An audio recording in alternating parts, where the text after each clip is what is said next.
entonces,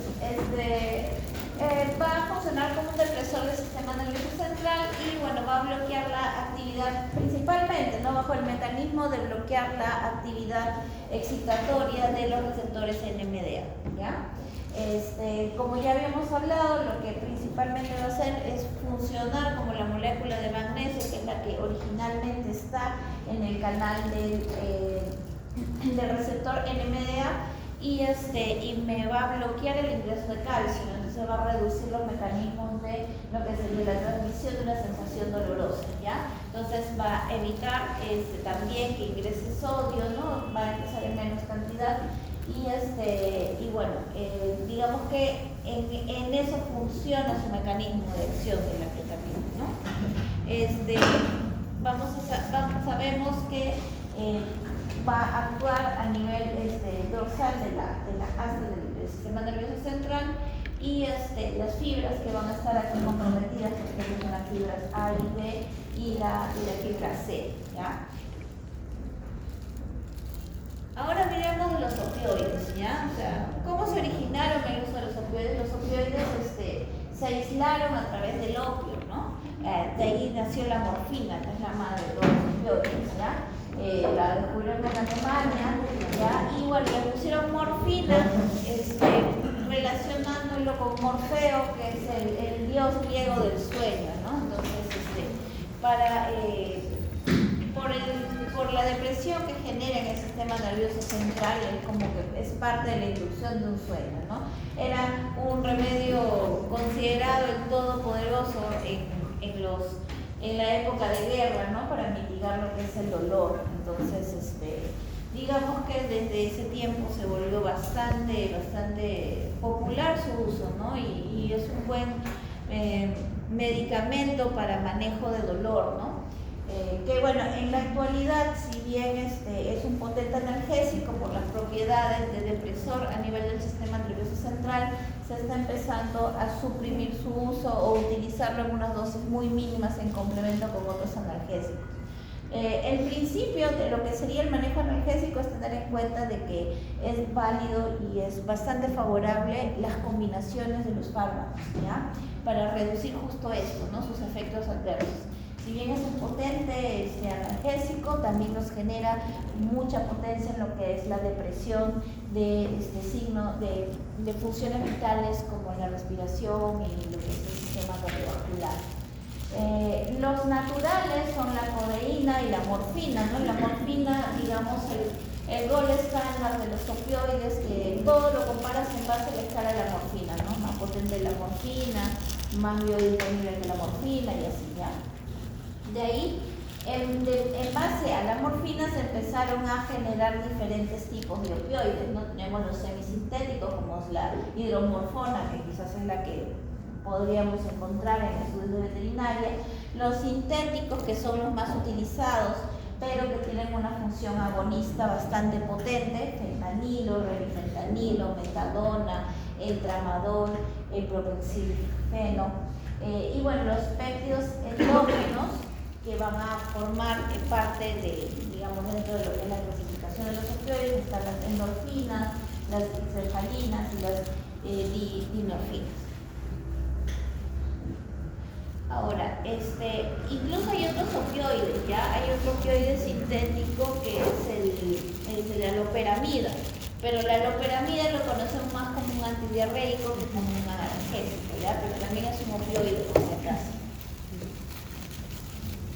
Ahora, sabemos que los receptores que van a favorecer mediante el uso de un opioide que se van a bloquear son los mu, los kappa y los beta, ¿no? Principalmente hay mayor cantidad de receptores mu en todos los tejidos, ¿ya?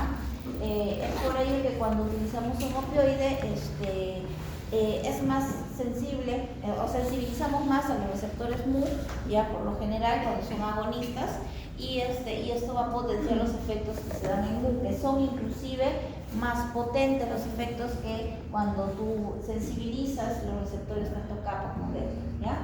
Ahora, ¿qué sucede? A través de la proteína G se va a activar al AMP cíclico y esto va a producir las siguientes cadenas, ¿no? de procesos, ¿no? En el caso del MU y el TETA vamos a ver que va a haber una apertura de los canales de potasio, ¿ya? En cambio, a nivel de la estimulación del kappa vamos a ver que hay un cierre de los canales de calcio, ¿ya? Y ambos mecanismos van a generar que se genere una hiperpolarización neuronal, ¿ya? Y de las terminaciones nerviosas, ¿no? Lo cual va a generar una inhibición presináptica, ¿no? Entonces ya no se va a dar, digamos, el efecto o la transmisión, ¿no? de esta sensación, ¿no? Y esto a su vez va a reducir la estimulación del glutamato, ¿no? Entonces por eso es que están muy relacionados, ¿no? Cuando hay una reducción de la producción de glutamato, acetilcolina, ¿no? La norepinefrina, ¿no? Y los neurotransmisores serotonérgicos me van a también por eso es que se potencia mucho, ¿no? El hecho de que se bloquee el receptor de glutamato para con lo que sería la estimulación del dolor, ¿no? Entonces me potencia mucho el efecto que se genera con el uso de opioides, ¿ya? Entonces los opioides, ¿qué van a hacer? Al agonizar estos receptores van a evitar que se desencadene todo esto, ¿no? Entonces van a evitar que haya lo que sería la estimulación del MP5. Entonces, ¿qué efectos biológicos vamos a ver cuando tenemos la estimulación de estos receptores, ¿no? En el caso del MU, como les decía, vamos a observar que hay analgesia, hay sedación, hay depresión respiratoria, hay reducción de la motilidad gastrointestinal, hay reducción de secreciones biliares, hay incremento de apetito, hay náuseas, vómitos, ya esto sí es bastante frecuente, sobre todo cuando usamos morfina. La morfina sí genera una émesis, o sea, sí influye un poco más en el centro del vómito y bueno, es un inmunomodulador. Cuando estimulamos kappa o agonizamos kappa, vamos a encontrar que se genera analgesia, sedación, me va a reducir la motilidad gastrointestinal, va a incrementar el apetito, va a generar náuseas y vómitos. Pero como observamos, la diferencia entre el kappa y el MU es que no vamos a ver alteraciones quizás a nivel de la depresión respiratoria y a lo que sería quizás producción de bradicardia, ¿no?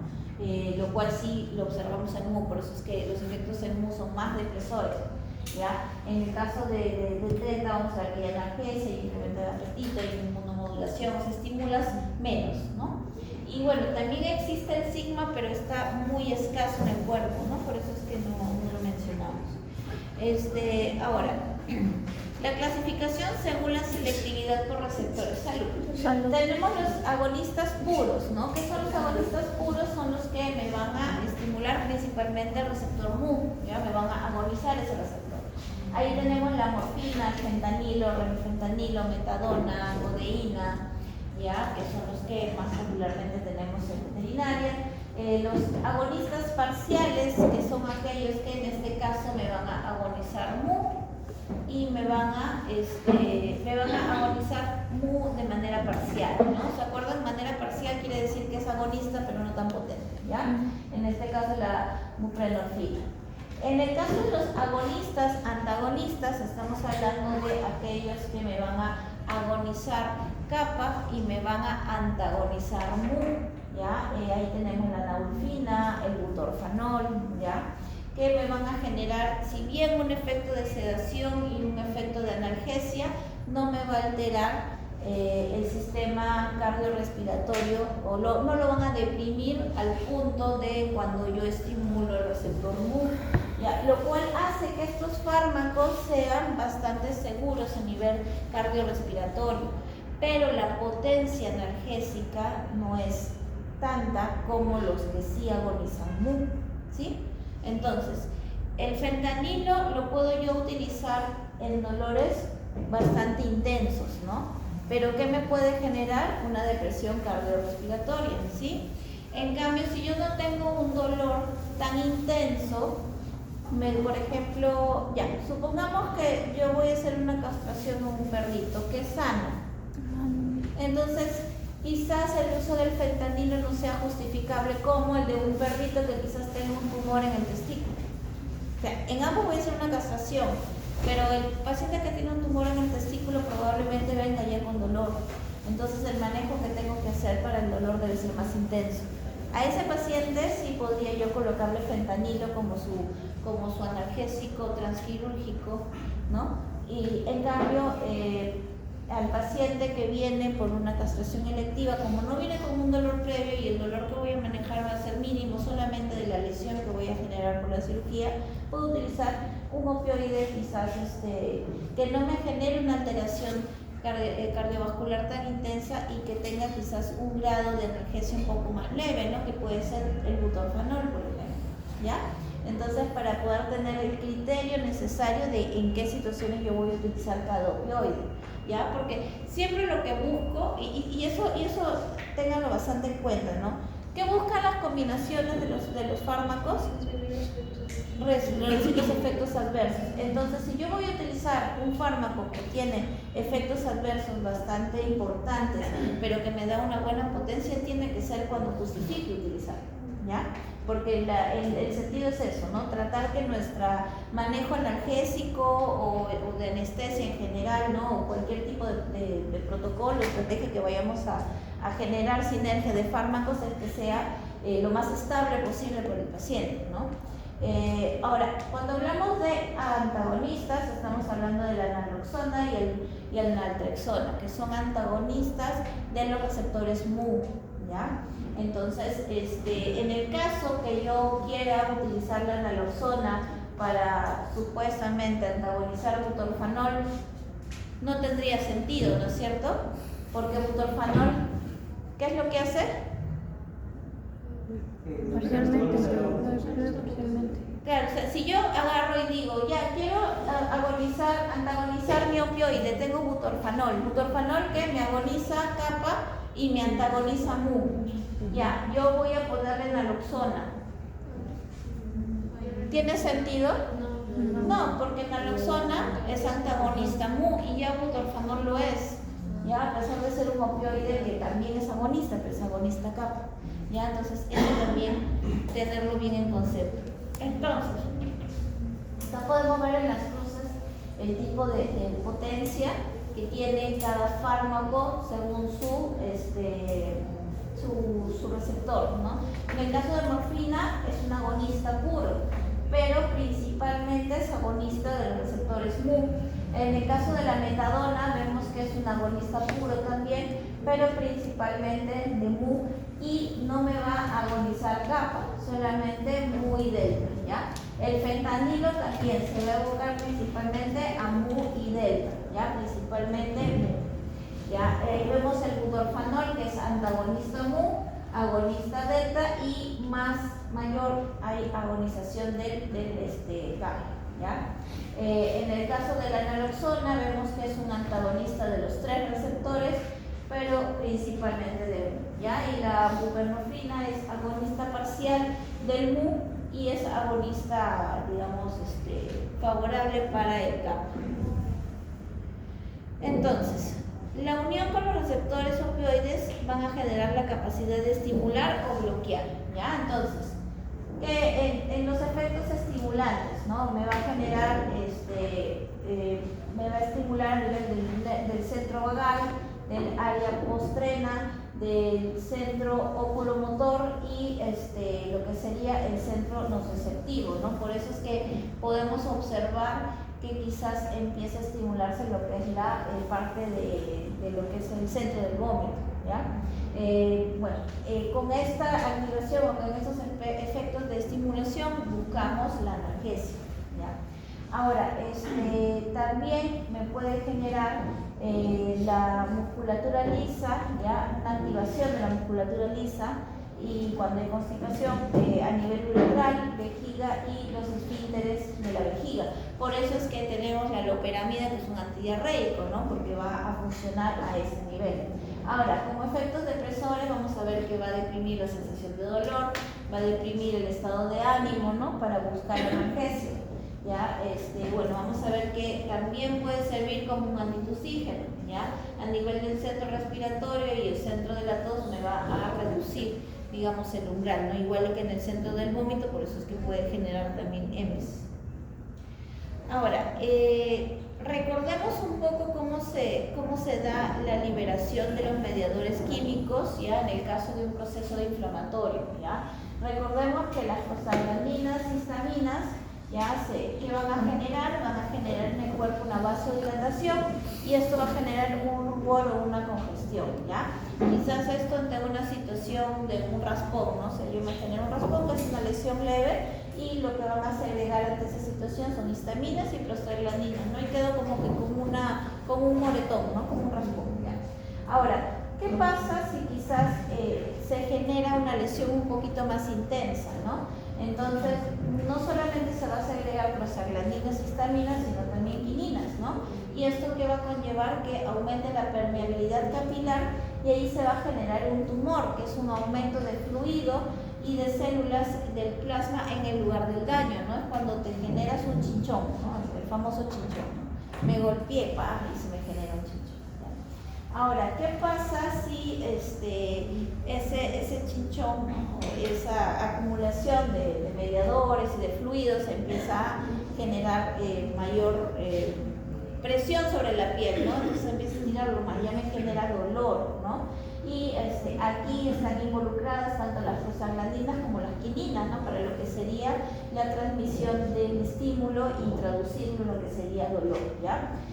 Ahora, la prostaglandina sola también puede generar el efecto febril, ¿no? Que es el aumento de la temperatura, ¿ya? Y esto por la acumulación tanto de sangre en la zona de lesión como los pirógenos que se van produciendo, ¿no? Por eso es que cuando hay, digamos, una proliferación bacteriana bastante intensa o los virus, ¿no? Que ingresan y pueden generar la segregación de estos mediadores ante una situación de inflamación en algún órgano en específico, puede haber la producción febril. Muy bien, entonces en base a eso, recordemos que los antiinflamatorios son aquellos fármacos que me van a bloquear, me van a impedir que estos mediadores se sigan segregando, ¿ya? Para no generar estos signos, ¿no? Que acabamos de ver. Ahora, dentro de los que serían antiinflamatorios, vamos a tener la siguiente clasificación, ¿ya? Los AINES, que son los antiinflamatorios no esteroides, ¿ya? Que vamos a tener aquellos que van a inhibir la COX y aquellos que van a antagonizar el EP4, el receptor EP4, ¿ya? Ahora, tengo también los esteroides, ¿no? Que son los famosos corticoides, ¿ya? Que ahí tenemos los glucocorticoides, los mineralocorticoides, ¿no? Y bueno, tenemos los inhibidores de la LOX, que son los antagonistas de los leucotrienos. ¿Ya? En este caso, por ejemplo, el Montelukast, que es bastante utilizado, sobre todo en humanos, para lo que sería la reducción de estos mediadores, principalmente alergenos, ¿ya? Entonces, en situaciones de alergia crónica, se pueden utilizar estos agonistas de los leucotrienos para reducir ese efecto inflamatorio de alergenos que hay, ¿no? En pacientes quizás que tienen rinitis alérgica crónica, ¿no? Ese tipo de pacientes utilizan mucho estos fármacos. Ahora, tenemos los inhibidores de la COX, ¿no? ¿Qué son los inhibidores de la COX? Son aquellos fármacos que van a inhibir la producción de las enzimas COX, ¿ya? Que van a ser los promovedores de la segregación de estos mediadores de la inflamación, ¿ya? Aquí tenemos los famosos COXIP, los carprofeno, tenemos también el meloxicam, entonces acá entran todos ellos, ¿ya? Entonces, por excelencia sabemos que los AINES que van a inhibir a las enzimas COX van a presentar nuestro efecto de las 4A, ¿ya? Antiinflamatorio, antipirético, antiplanetario y analgésico, ¿ya? Entonces las 4A. Entonces,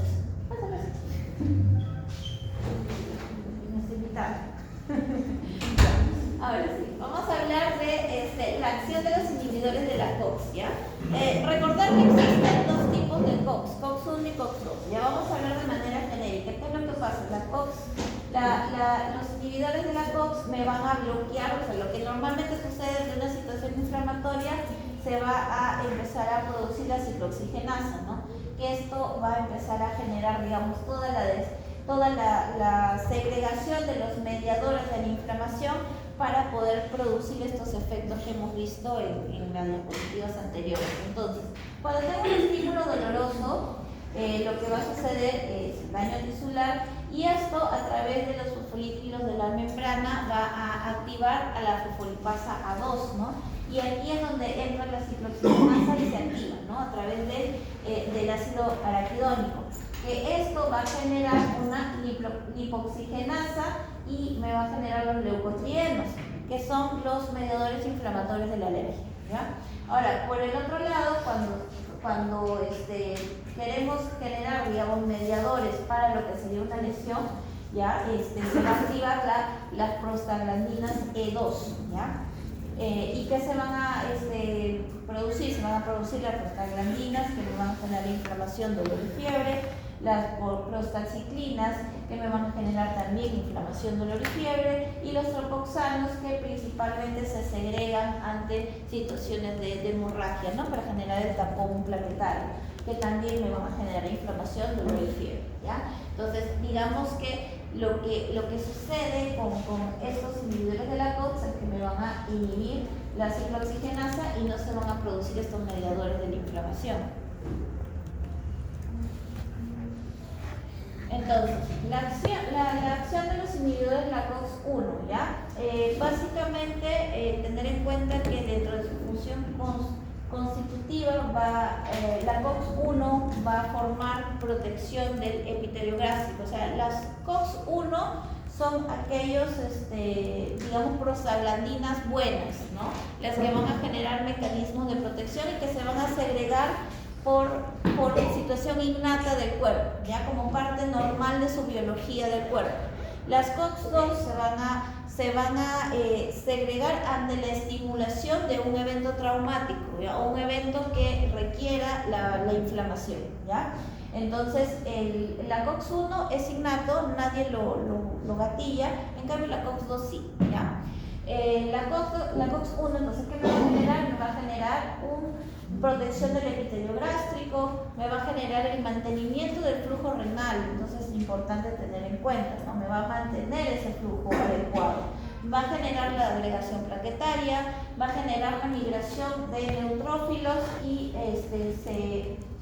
van a estar principalmente en el epitelio vascular, ¿ya? Entonces vemos que tiene un canal hidrofóbico aquí, ¿ya? Que lo constituye, ¿ya?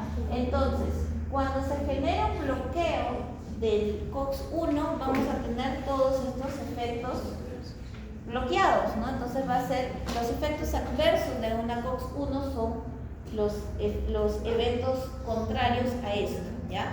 Por eso es que cuando utilizamos un COX-1, ¿qué es lo que recomendamos siempre? El uso de un protector gástrico, ¿no? Y siempre decimos tener cuidado o observación o una dosis muy mínima en un paciente con insuficiencia renal, por este motivo, ¿ya? Porque si yo tengo un paciente con insuficiencia renal, ya de por sí el flujo renal probablemente lo tenga reducido, ¿no? No hay una buena filtración, y hacia esto yo le veo el usar un inhibidor de la COX-1, voy a comprometer más ese flujo, puedo generar la hipotensión o la reducción de la llegada del flujo sanguíneo a ese riñón.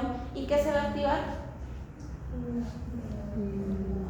Sistema de renina. Exactamente. Y que va a haber más vasoconstricción, y va a haber más esto y más del otro, y me va a generar una falla ya multisistémica. ¿Ya? Entonces, por eso es importantísimo encontrar el por qué hay que ver qué no usar, ¿ya? Entre los COX-1 tenemos, por ejemplo, los enólicos, el meloxicam y el piroxicam.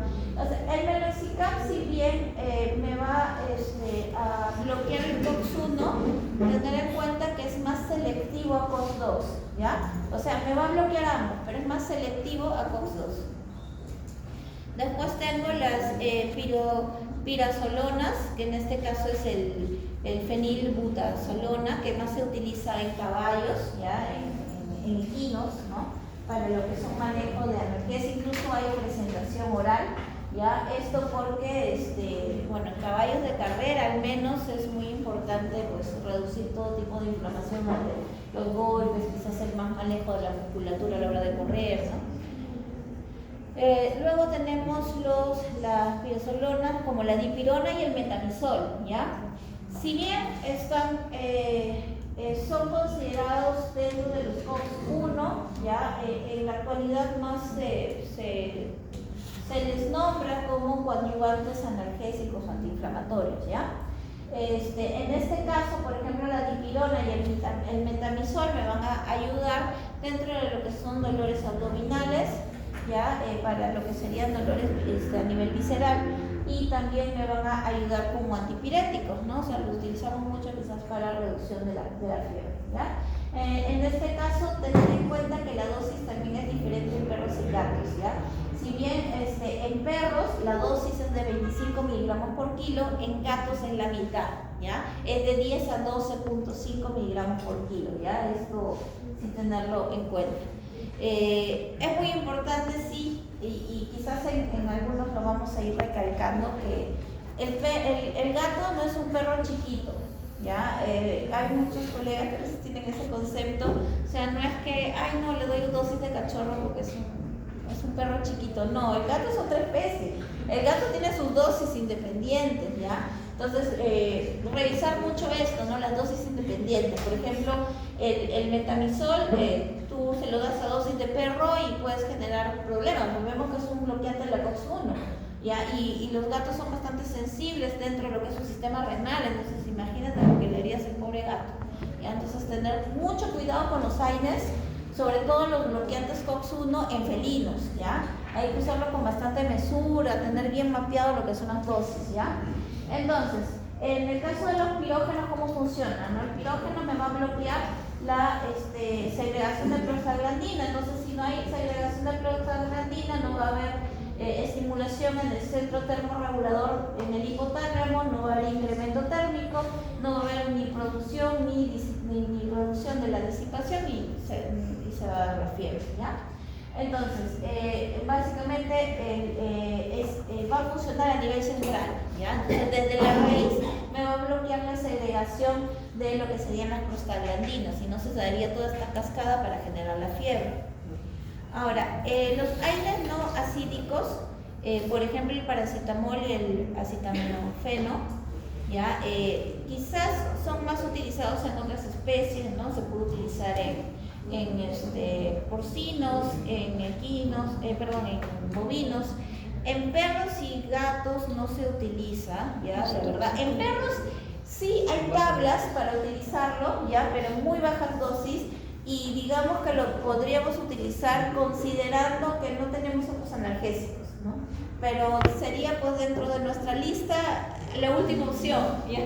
Pero sí existen tablas con dosis muy mínimas, ¿ya? En felinos sí no, en felinos sí genera todo un lío que ya lo vamos a ver en intoxicaciones, ¿ya? Pero no, en felinos jamás se les ocurra decir sí puede tomar en dosis chiquita, porque no es un perro chiquito, es un gato, ¿ya? Después tenemos, por ejemplo, de aquí, ¿ya? El todolaco, ¿ya? Que se puede utilizar en caninos principalmente. Como vemos, hay muchas restricciones para gatos con la COX-2, con la COX-1. ¿Ya? El tolfedine, ¿ya? Que también se usa solamente en perros, ¿no? Fenamatos, ¿ya? Que también me ayuda bastante a manejos de dolor, ¿ya? Moderados. ¿Ya? Ahora, reacciones adversas de inhibidores de la COX, como vemos, principalmente el reducir la producción de las prostaglandinas, que funcionan tras la COX-1, ¿ya? Entonces esto va a servir como un inhibidor de la protección gástrica, no me va a generar un soporte renal, va a interferir en la función plaquetaria e incluso dentro de lo que sería el parto, ¿no? Porque va a interferir dentro de la labor de la musculatura lisa a nivel del útero, ¿ya? Entonces, eso sí, tenerlo en cuenta, ¿ya? Cuando aquí, por ejemplo, vemos un gráfico en el cual vemos que cuando hay producción de las prostaglandinas E2 a este nivel, ¿ya? Se va a empezar a segregar o va a aumentar lo que es el carbonato, el moco y lo que sería el pH, ¿ya? De la zona de la mucosa. Entonces, las pepsinas y el ácido clorhídrico que se producen durante la digestión no van a generar una lesión a la célula gástrica, ¿no? Porque está protegida por todos estos mecanismos, ¿no? En cambio, si no hay una producción de prostaglandina, entonces no se va a producir ni bicarbonato, ni el pH se va a elevar, ni va a haber producción de moco, entonces va a estar desprotegido. Y al estar desprotegido, ¿qué pasa con la pepsina y los ácidos clorhídricos de la digestión? Van a empezar a dañar a la célula gástrica, y es ahí donde empieza a generarse quizás al principio una gastritis y luego puede evolucionar a una necrosis o lo que es una úlcera, ¿ya? Entonces esto es importante. Y las úlceras se ven así, ¿ya? Entonces podemos observar que se van a ver unas erupciones bastante, en una endoscopía se ven, ¿no? Las erupciones intensas, y recuperar un estómago demora varias semanas, ¿ya? Entonces a nivel renal van a alterar la función normal e interferir con la síntesis de prostaglandinas, lo cual va a evitar que haya una buena filtración del glomérulo, un buen flujo renal. Si no hay un buen flujo renal, se activa renina, aldosterona, angiotensina, ¿no? Entonces, hasta que se active renina, bueno, pero ya cuando activa aldosterona y la angiotensina, ya nos genera desastres, porque quiere empezar a subir la presión arterial, y de repente quizás el problema no es la hipertensión, sino es el flujo que hay a ese nivel, entonces ya me genera cambios a nivel general, ¿ya? Entonces, puede haber reducción de la extracción de orina, y esto va a generar nefritis intersticial o necrosis tubular aguda, ¿no? Entonces tener cuidado, principalmente en gatos. O sea, es bien común que cuando no se hace un buen uso de la dosis en gatos se generen problemas. Sí, o sea, me ha pasado ver protocolos de colegas que mejor no me acuerdo. O sea, la dosis, por ejemplo, ¿no? El meloxicam, que es un COX-1 y COX-2, principalmente más selectivo a COX-2, ya es como la silacina, ¿no? O sea, ambos alfas, pero más selectivo alfa-2, ¿no? Por eso se le llama agonista alfa-2, pero también agoniza el 1. Es lo mismo con el meloxicam, es más selectivo alfa-2 y bastante alto su selectividad, pero también me bloquea lo que es COX-1. Entonces, en perros el meloxicam lo utilizamos alrededor, el primer día siempre se usa una dosis un poco más alta y de ahí el segundo día se reduce. En perros se utiliza a 0.2 miligramos por kilo y de ahí lo puedes reducir a 0.15 miligramos por kilo. En gatos, tú podrías empezar con 0.15 o incluso manejas 0.1, ¿no? Es más, en gatos la restricción del uso de un AINE es de 3 días continuos, ¿no? Si lo vas a seguir utilizando, se recomienda ir bajando la dosis a la mitad e incluso mandándolo cada 48, dedicar a 72 horas si es que lo tienes que usar por alguna situación en específico por largo tiempo. Pero no se da de manera continua. En cambio, en el perro sí le puedes dar de manera continua 5 días, ¿no?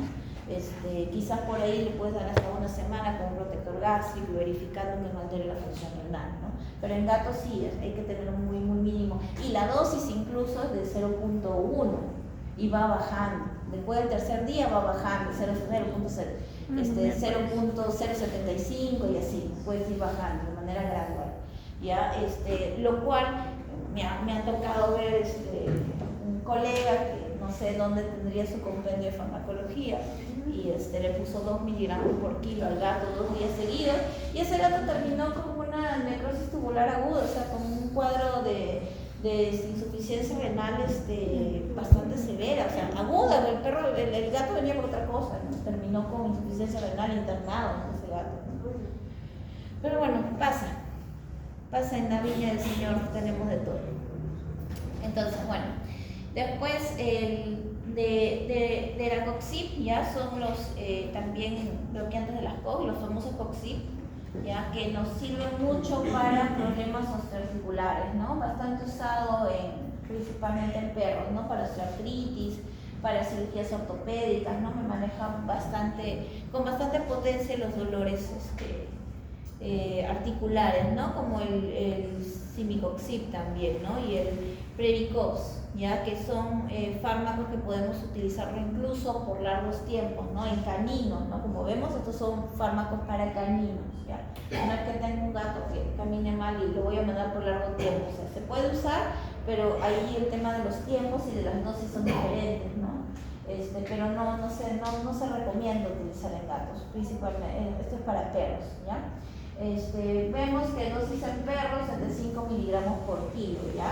Y como vemos en gatos, no se recomienda el uso, pero si es muy necesario utilizarlo, ¿ya? Quizás como antipirético lo podemos usar a una dosis muy chiquita, como vemos 0.75 a 3, no exagerando, cuando en el gato se usa en 5, ¿ya? Entonces, siempre fijarnos las diferencias, sobre todo en los aires, la diferencia de las dosis, ya no es lo mismo, no es la misma dosis. ¿Ya? Aquí tenemos, por ejemplo, el Equiox que se utiliza en caballos. O sea, los aires, hay diferentes aires, sobre todo para caballos, ¿ya? Este es un filocoxib, ¿ya? Principalmente por su finalidad del caballo, ¿no? El caballo es un animal de deporte, es un animal de carga, entonces principalmente bajo esas finalidades se usan mucho los antiinflamatorios. Entonces, aquí podemos ver en su estructura una diferencia entre lo que sería el COX-1 y el COX-2, ¿no? Bajo qué tipo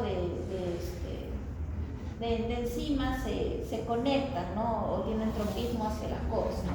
Por ejemplo, el IL-523 es el sitio donde se va a generar unión con las COX-1, ¿no? En el caso del COX-2 con el VAL-523 es donde se va a generar la conexión, ¿no? O el sitio de acción con las COX-2, ¿ya? Entonces vamos a ver que en el caso de ambas sí tenemos un grupo carboxílico blindado, que es el ARG120, ¿ya? Sumado con estas proteínas, ¿no? Me van a generar el tropismo de su sitio de acción, ¿no? En el caso, por ejemplo, del COX-1, ya no contiene el grupo sulfadiamina, ¿no? El ARG513, que sí lo contiene el COX-2, ¿no? Y esto hace que por eso estos sean más selectivos hacia ese tipo de COX, ¿no? Y se genera la unión. Entonces, ahí tenemos, eso sería la diferencia entre ellos dos, ¿no? Entonces, cuando tenemos una selectividad con el COX-2 y no con el COX-1, evidentemente no voy a tener ninguno de los efectos secundarios, porque estos van a ir directamente direccionados a lo que es la producción de las prostaglandinas que se generan por estímulo externo, ¿ya? Entonces, esa es la diferencia, ¿ya? Entonces, los COX-1 sí me van a abarcar las prostaglandinas que se generan por cuestión innata, ¿no? Las que son protectoras, las prostaglandinas buenas, si queremos llamarlo de alguna manera, ¿ya? En cambio, el COX-2 me va a bloquear el sistema de producción de prostaglandina, pero de esas prostaglandinas que se estimulan por una situación dolorosa o de daño tisular. Bien, ahora pasamos a los AINES, ¿no? Quizás los AINES los conocemos bastante, pero también tienen sus limitaciones, por eso es que hay veces hay que ver en qué momento se usa un AINE o un esteroide, ¿ya? Acá tenemos lo que es la prednisona, la prednisolona, la dexametasona, y como vemos las presentaciones pueden estar diversas, ¿no? En el caso de los AINES podemos encontrar, hemos visto que hay pastillas, hay en gel, ¿no? Hay algunos geles para caballos, ¿no? Y también tenemos en inyectable, ¿no? Aquí hay pastillas, inyectable y los corticoides que también van directamente a la zona ocular, ¿no? Hay bastantes gotas oftálmicas que contienen corticoides. Entonces, los AINES esteroides, bueno, los que son esteroides, los antiinflamatorios esteroides, como en este caso los corticoides, ya son hormonas específicas de la corteza suprarrenal, ¿ya? O fármacos que me van a producir el efecto análogo, ¿ya? Por eso es que siempre se escucha ahora con más frecuencia, ¿no? El cortisol, claro, lo producimos nosotros, ¿no? O sea, el corticoide lo producimos nosotros a través de la glándula de la suprarrenal, ¿ya? Pero también cuando requerimos, digamos, potenciar ese efecto o generar ese efecto análogo, lo utilizamos de manera iatrogénica, ¿no? O sea, a través de medicación. Entonces, ahí tenemos los antiinflamatorios esteroides, ya, ya tenemos los mineralocorticoides, ya, tenemos dos tipos principalmente, los mineralocorticoides y los glucocorticoides, ya. En el caso de los mineralocorticoides van a actuar sobre el metabolismo hídrico-eléctrico, ¿ya? Lo cual va a facilitar la retención de agua y de sodio, ¿ya? Y esto a su vez va a facilitar la eliminación de potasio, ¿ya? Entonces es bastante común quizás por ahí ver que, ay, le estoy dando corticoide a mi perro y empezó a tomar más agua y orinar más. Ya, es por esto, ya, este es el motivo. Cuando ustedes utilizan un mineralocorticoide, va a generar polidipsia y poliuria principalmente, ¿no? Entonces va a aumentar la libresis, va a retener agua, sodio y va a eliminar potasio, ¿no? Entonces acá tener mucho cuidado con lo que elimina, ¿no? Elimina potasio, calcio y magnesio, ¿no? Entonces dependiendo de las condiciones del paciente hay que regular esto si es que quizás se van a utilizar por largo tiempo, ¿ya? Y puede generar alcalosis, ¿ya? Entonces también tener en cuenta ello, ¿no? Si utilizamos un corticoide ante algún paciente con alguna situación en particular de lo que serían estos anhelitos. Ahora, vemos que existen los glucocorticoides también, ¿no? Los glucocorticoides van a tener metabolismos, van a tener tanto efectos metabólicos como efectos antiinflamatorios, como efectos inmunosupresores, ¿ya? Por eso es que hay que utilizarlo también con bastante cautela. Entonces, por ejemplo, ¿no? Los efectos, estos antiinflamatorios esteroides que van a generar, van a ingresar, ¿ya? Y se van a unir con el receptor específico que va a ser transferido al núcleo, ¿ya? A nivel de la cromatina, y eso va a promover la inhibición de la transcripción de los mediadores de la inflamación, ¿ya? Entonces, una vez que entra al núcleo, me va a evitar que se transcriban, ¿no? En este caso los COX-2, las interleuquinas, el factor tumoral y los inos también, ¿ya? Entonces me va a reducir esta producción de estos mediadores de la proinflamación, ¿ya? Ahora, como efecto inflamatorio, va a reducir la permeabilidad capilar, va a reducir la vasodilatación, y esto a su vez va a reducir la migración de los polimorfonucleares, ¿no? Como los neutrófilos, ¿no? Ahí vemos los neutrófilos van a tener una reducción de lo que sería su mecanismo de migración, ¿no? Entonces, si se reduce su mecanismo de migración, no va a haber inflamación, ¿no? Va a reducir la inflamación, ¿ya? Ese es su efecto. Entonces va a reducir la agregación plaquetaria, va a reducir el depósito de fibrina y va a reducir la proliferación de fibroblastos, ¿no? Esto estabiliza la membrana lisosomal y esto va a reducir la desagregación del mastocito, ¿no? Entonces, de los mastocitos que tienen dentro histamina, ¿no? Entonces, si ese mastocito no se rompe, entonces ya no van a salir las histaminas. Entonces, también reducimos un mecanismo de lo que sería la inflamación, ¿ya? Es por ello que estos esteroides no se deberían utilizar como postquirúrgicos. Tratamiento postquirúrgico no lo utilizamos por este motivo, ¿ya? Porque si nosotros queremos buscar la cicatrización de una herida quirúrgica, ¿qué necesitamos? Exactamente, necesitamos la inflamación, necesitamos que se genere la fibrina, la agregación plaquetaria. Entonces, si yo uso un AINE como un postquirúrgico, ¿qué va a pasar con esa herida? No va a cicatrizar, me va a enlentecer la cicatrización. Quizás yo voy a ver la herida bonita, sin rubor, sin nada, a los 3 días, linda. Pero quizás de lo que me demora unos 10 días en cicatrizar, voy a terminar con 15 días, ¿no? Y esto es, ¿no? Que quizás me altera ciertos factores, ¿ya? Entonces, eso tenerlo en cuenta, ¿ya? Ahora, los glucocorticoides me van a inhibir la producción a nivel de la COX-2, ¿ya?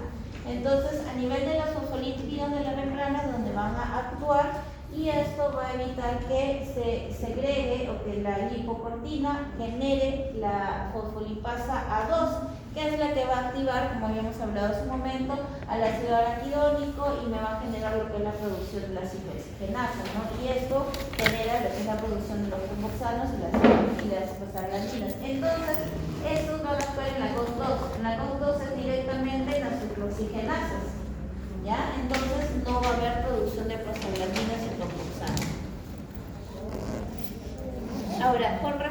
su efecto inmunosupresor, ¿ya? Vamos a ver que va a interferir en la fagocitosis, va a haber una baja producción de linfocitos T y va a interferir también en el sistema de proteínas, ¿no? Las proteínas son base para la producción de anticuerpos, ¿no?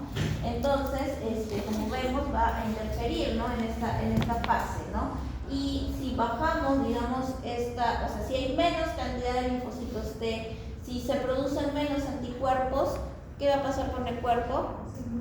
Claro, se inmunosuprime, ¿no? No va a tener su sistema de defensa, está debilitado, está reducido, ¿no? Por eso es que también hay que tener cuidado del uso de los corticoides, quizás en pacientes que ya vienen inmunosuprimidos, porque si ya de por sí tienen su sistema de defensa alterado y reducimos más su sistema de defensa, es más propenso a que te pueda coinfectar de otras enfermedades, ¿no? Entonces, ahí priorizaríamos el uso de un antiinflamatorio, quizás no esteroide, ¿ya? Entonces, bueno, aquí es un poco recordando cómo es el mecanismo de la inflamación, que es lo que estábamos viendo hace un momento, ¿no?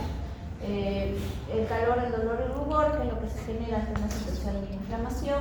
Entonces, tener en cuenta que altas concentraciones de corticoides, ¿no?, me van a generar acción sobre quizás el sistema hepático y en la producción de lo que serían la glucosa, va a activarme la gluconeogénesis. Entonces eso va a generar que haya mayor cantidad de glucosa, por eso es que el uso del corticoide puede generar un aumento en diabéticos, un aumento de la glucosa en sangre, ¿ya? Y bueno, a nivel renal también puede, a través de los mineralocorticoides, puede haber un aumento de hipertensión, ya por el tema de que va a haber una cierta retención de líquidos a nivel del cuerpo, ¿ya? Y eso obviamente va a hacer que aparente haber menos flujo en el riñón, ¿ya? Entonces, por ahí tener cuidado con esas cosas cuando utilizamos un corticoide, ¿ya?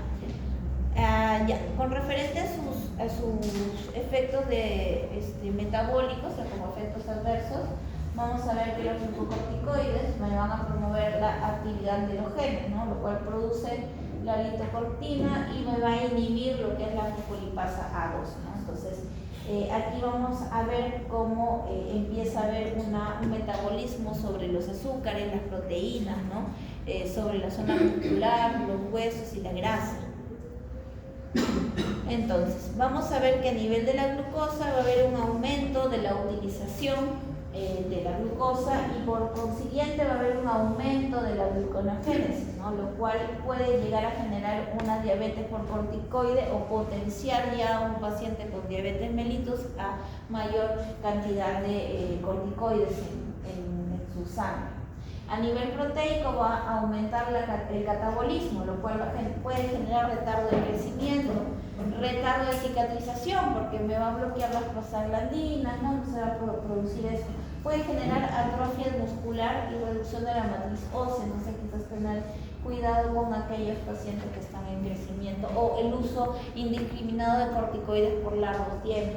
¿Ya? A nivel de los lípidos vamos a ver que hay un aumento de la lipólisis, va a haber un aumento de la movilización de las grasas y cuando se movilizan las grasas, ¿a dónde se reservan? Al hígado. Entonces hay mayor propensidad para que se genere lo que es una esteatosis hepática, convirtiéndose en un hígado graso, ¿ya? Un mecanismo que los gatos lo hacen con mucha frecuencia, sobre todo cuando, por ejemplo, dejan de comer. ¿Ya qué pasa si viene un gato anoréxico por más de 72 horas?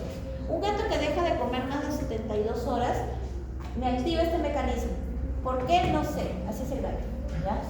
Sí, no hay una explicación en realidad fisiológica, pero es como que su cerebro dice necesito reservar, movilizar las grasas y la reserva en el hígado y el cerebro se olvida que la reservó y la sigue reservando cuando el gato deja de comer, ¿ya? Entonces, esto pasa. Entonces, a un gato que tiene varios días sin comer, ¿le vas a poner un glucocorticoide? Hay que pensarlo. Lipidosis. Exactamente, aumentas la lipidosis, ¿ya? ¿Ya? Si es muy necesario usarlo, quizás dosis única, mínima dosis y de ahí manejarlo preferible con AINES, ¿ya?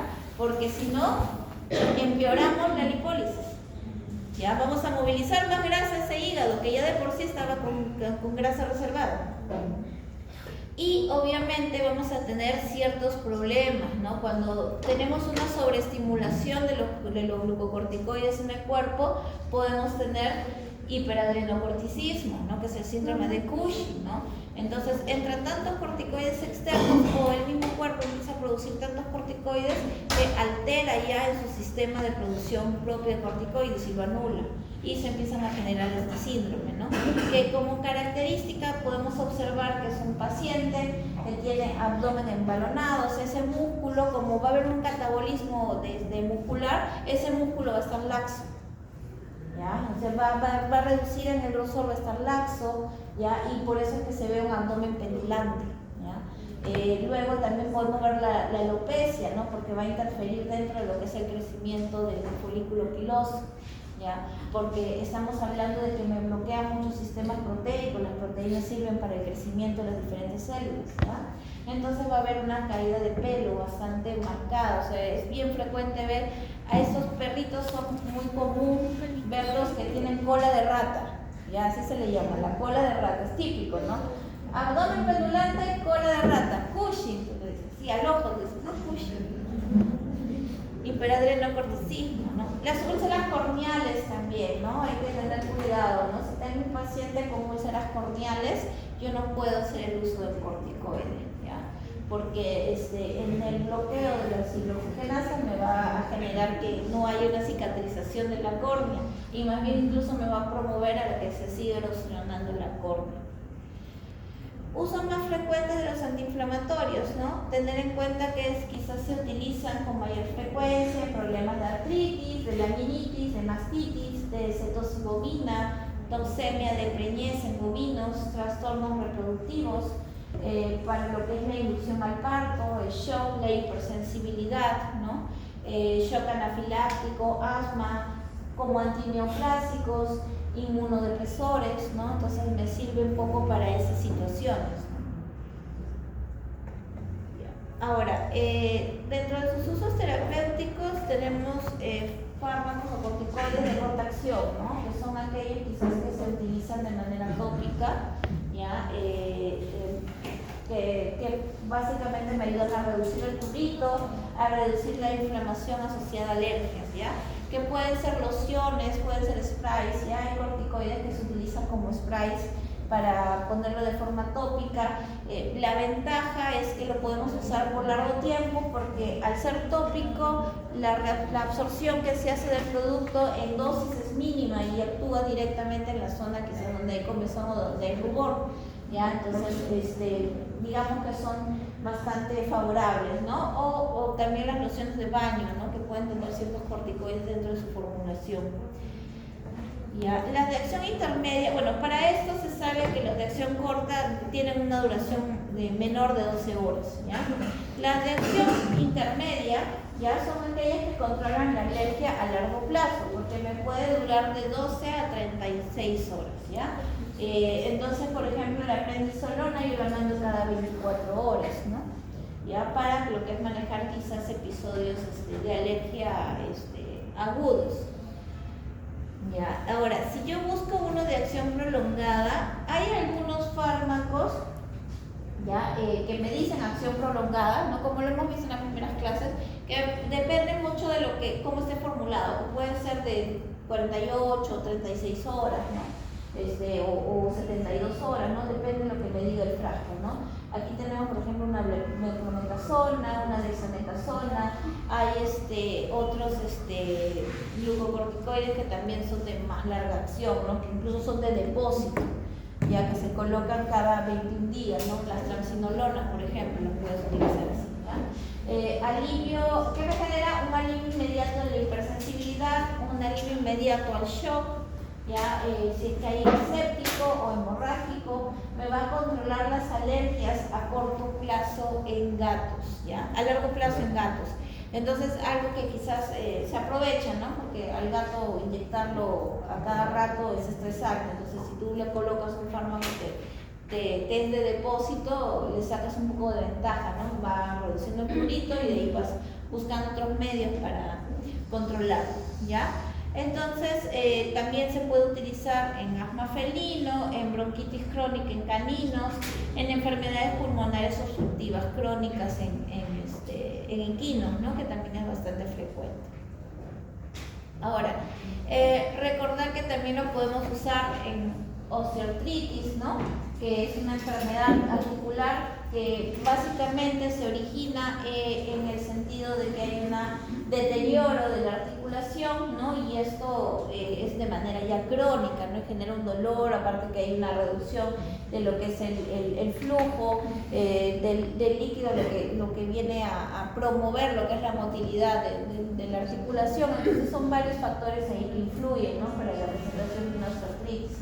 Ya se considera una inflamación crónica porque hay una afección más severa, digamos, de la articulación al haber menos cantidad de ese fluido surfactante que me ayuda con la motilidad, ¿no? Hay mayor cantidad de roce, ya hay deterioro del cartílago por esa reducción, ese aumento del roce, y principalmente se ve, ¿no? Más en pacientes geriátricos.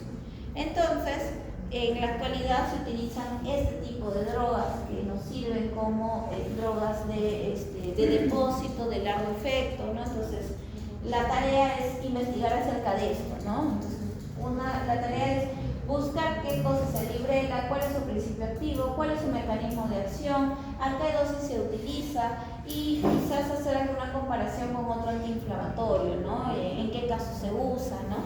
Un poquito investigar de esto. Y bueno, también he dejado la lectura que les estoy dando chance para que lo desarrollen hasta el final del día, ¿ya? Por si no lo terminan antes de la clase, ¿ya? Muy bien, ¿hasta aquí alguna pregunta? ¿Nada? Listo. Esperemos que lo terminen así después del examen.